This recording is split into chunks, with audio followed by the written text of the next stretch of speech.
Welcome to Empower and Evolve, and I'm your host, Dunstan, and thanks for coming into today's episode.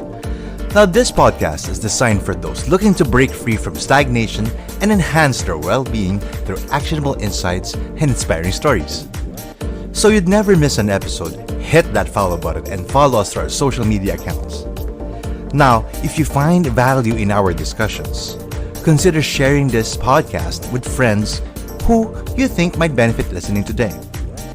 Now let's get started on this journey of empowerment and transformation.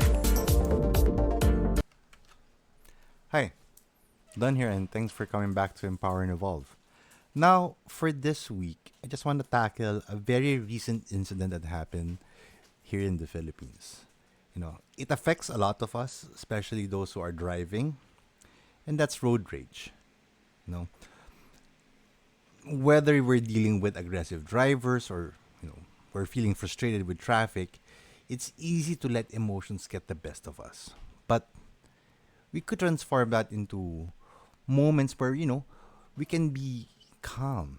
Now, so we'll talk a little bit more about road rage and what we can do to make sure that we can handle smartly incidents like these.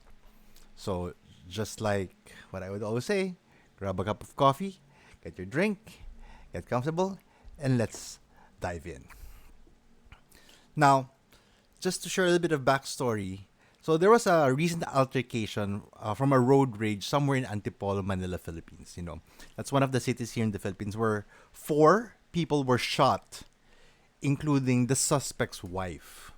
One of the victims who was also shot was a man who tried to intervene to stop the brawl between the driver of the SUV and 2 motorcycle riders.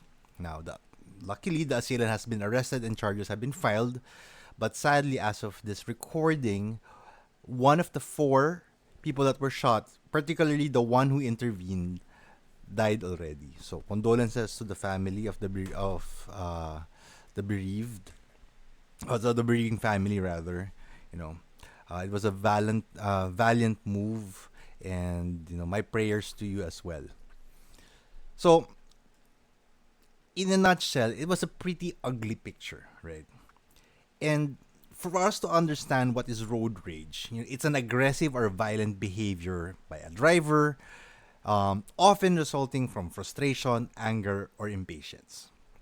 Now, for those who are driving, it could be someone cutting your lane abruptly, or even as I would think of something back in the 90s like drag racing, illegal drag racing, right?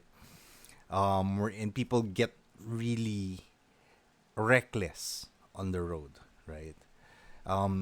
It's not just limited to private drivers, private owned vehicles, but I've seen videos as well from public transports here in the Philippines of having road rages. And it's not only limited in the Philippines. I've seen videos in the United States, videos in other countries as well. So it's across the board. Behaviors are pretty much the same. Now, what causes road rage, right? So it could be traffic congestion. It could be aggressive driving, right? Sometimes, even as a normal driving person, because we are also stressed or frustrated with our environment or even things that's happening, inside our head while driving, we can get triggered easily and start a road rage, right? Now, honestly, it's not nice, right? Especially if you have companions with you in your vehicle, whether you're driving a motorcycle or a 4-wheeled vehicle, right? It's going to be stressful not only for you but as well as your passengers, right? It From my personal experience, and I too was guilty of road rages years ago. My kid cried because it was like near midnight, and there was this drunk SUV driver who was cutting me along the main highway. Aggressive. She hit the car by accident, and when she realized that she hit the car, she just spun away, as if like trying to get away from that incident. Me, of course, getting agitated about the incident of a hit and run. I chased the driver for roughly about 5-6 kilometers along the highway. And when they turned into a small street, I decided to really cut in the corner and, I mean, for the lack of a better term, it looks like an action movie scene wherein, car chasing and then something just grunts and cuts it. So they had the full halt. And that puts, of course, my passengers in danger, right? Because, I mean, who knows if the person was riding that SUV had a gun, or there were more of them than like maybe three or two or more, and I'm just the only one who can defend myself, right? So it was honestly a reckless move. Luckily, it was, well, a drunk driver, female at that, and they were very apologetic after me cutting and chasing them. So it was eventually settled, right? But in between the incident, the actual start of the incident, and the end, me cutting them off and having that discussion, of course, everyone in the car was agitated. They were like trying to get the plate number, trying to tell friends, a few friends, that if something happens to us, this is what's happening right now, right? And I don't want any of you guys to experience that from a passenger standpoint or even from a driver standpoint. So, we'll talk a little bit more of how you can actually smartly handle them.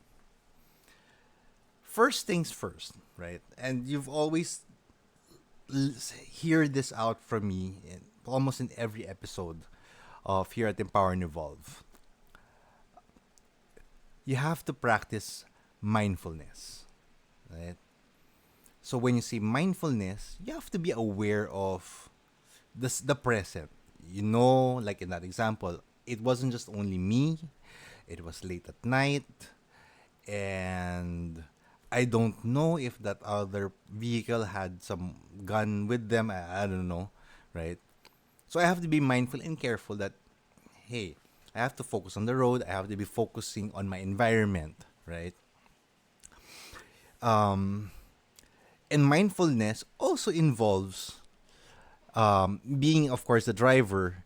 You also focus on the road, right? I mean, avoid unnecessary distractions while driving, right? Because, I mean, if you're the one who was reckless accidentally because you were distracted, right? You were doing something inside the car aside from actually driving, you could cause an accident, and that could trigger the other vehicle to start a road rage, right? Just flipping the coin there. Second is you practice positive self-talk, right? In the event that incoming road rage is brewing, right? You have to tell yourself, I'm safe, I'm in control, I will not engage, right? Instead of thinking something negative, you try to be mindful and talk yourself out of engaging, which is leading to point number 3: avoid engagement, right? If they show gestures or behaviors that is unnecessary, I mean, maybe throwing a dirty finger, maybe, I don't know, right? Just keep in mind that if you react to that, it could escalate the situation. And of course, compromise not only your personal safety, but of course your passengers as well, or even people at home who's waiting for you, right? And if that happens, take step number 4: take a break. So in the event something happens like that, I suggest if you need to pull over in a gas station or somewhere safe, right? Not just the side of the road immediately, but pull over somewhere safe.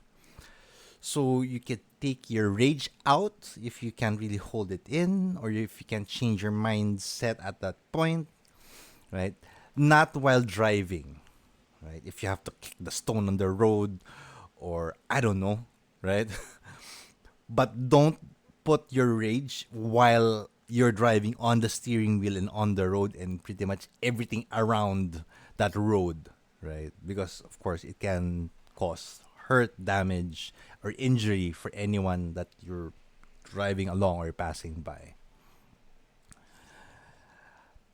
In the in let's say you're in traffic, and here in Manila, I think traffic's already there's no window that's not traffic anymore. Even there was recently I went home around 11 in the evening, and I passed by um, Circumference 4, or more commonly known as EDSA, which is a huge highway here in the Philippines.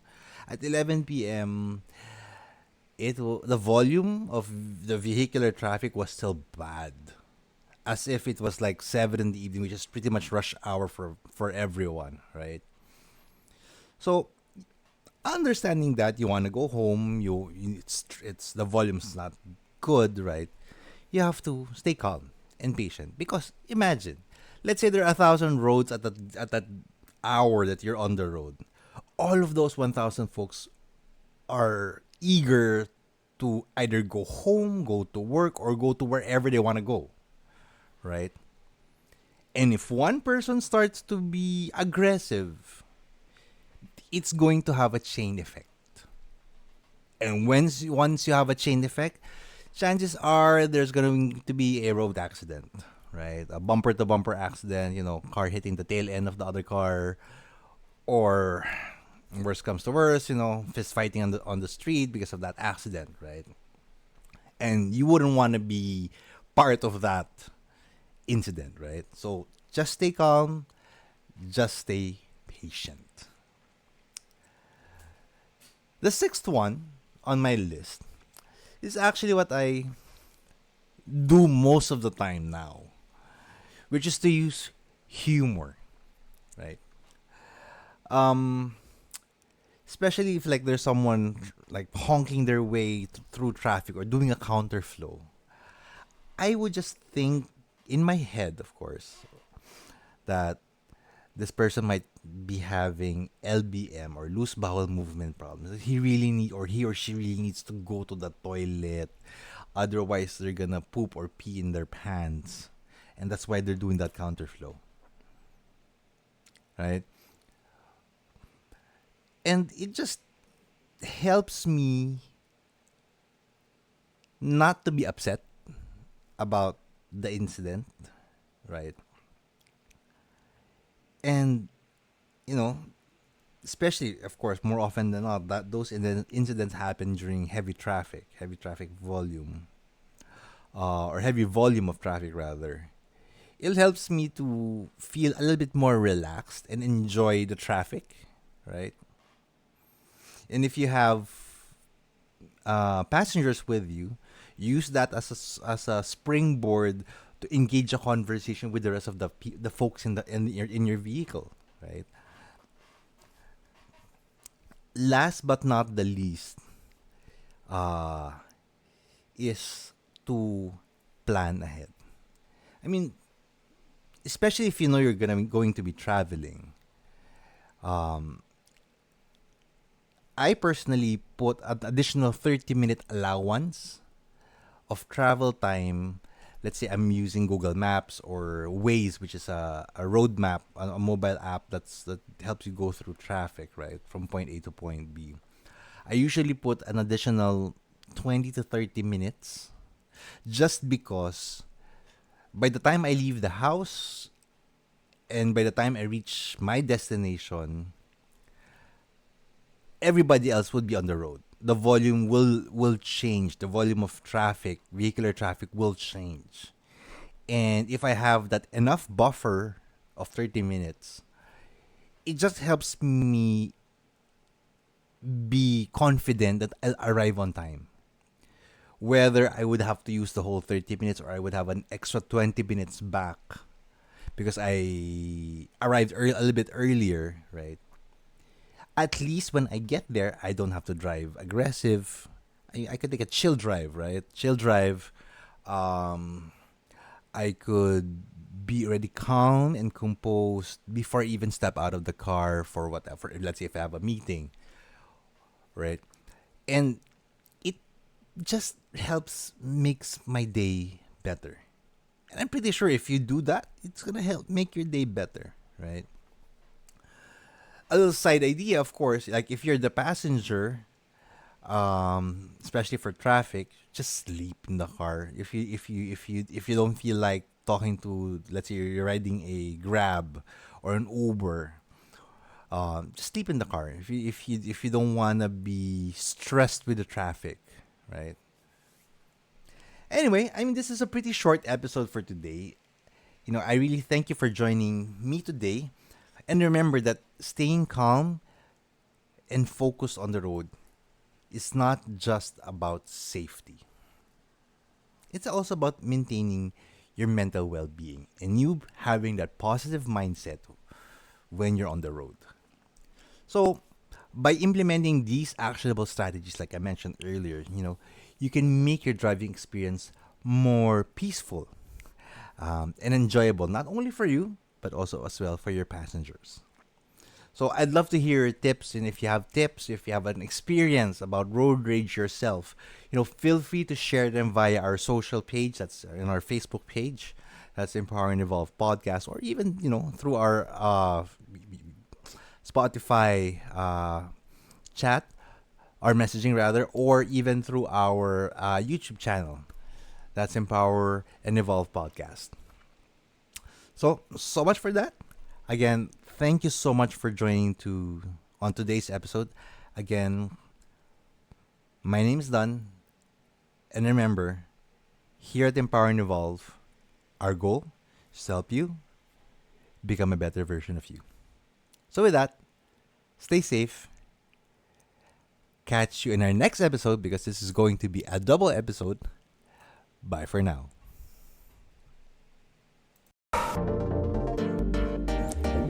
Hey buddy, thank you for joining us on this transformative journey of empowerment and growth. Now remember, it's not just about evolving. It's about embracing that incredible power within you to become the best version of yourself. Keep striving for greatness, because together, we can create a world where empowerment knows no bounds. And if you find value in today's episode, please subscribe, rate, and share this podcast with someone who could use that little inspiration. Until next time, stay empowered, stay inspired, and keep shining brightly on your path to evolution. With Empower and Evolve, you have the tools to unleash your potential and rewrite your story. Let's continue to evolve together.